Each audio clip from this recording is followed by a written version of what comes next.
I've been to other parts of Nigeria. I've been to Bayelsa as well, interestingly enough. What do you think makes Port Harcourt so important to Nigeria?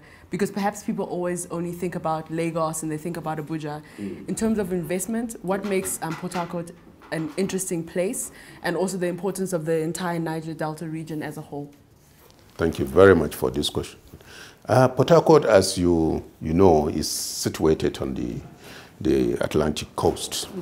And like you see, Nigeria generally occupies a very strategic position on the Gulf of Guinea, yes, which makes it easy to move into both North and South America, Asia, and Europe. So that is one good thing. But one thing about Port Harcourt is, in terms of population, the city of Port Harcourt is just maybe about 1.8 something million people, but they are really one of the cities that has high level of income, maybe first because of the petrol there, petrochemical industry there, the presence of the big petroleum companies like Royal Shell and Chevron, and some of them mobile producing, and the rest of them, they have presence there, they have this thing.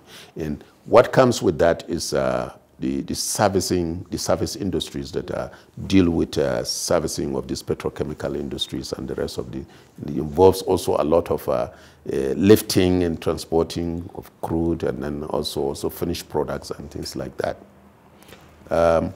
Port Harcourt is we used to call it Garden City because of its beauty. It used to be very beautiful. It's quite some time I've not been to Port Harcourt, but I'm sure those who have been there will tell you, if you go to Port Harcourt, you will see that it's, this thing. The people are very receptive.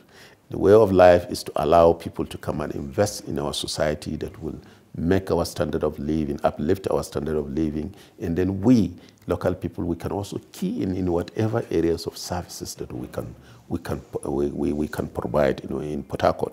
Not only that, there's the government has what it calls the National Economic Processing Zones Authority.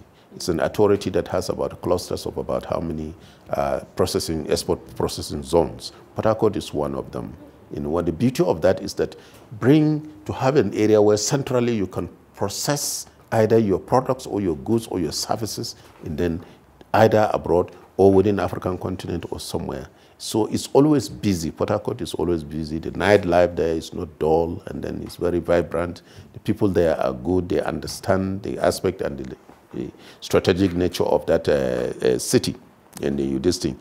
It's not only in that. Port Harcourt also, if you are a businessman, palm produce, palm oil, very nutritious, and this. They produce that. They go into a lot of agriculture.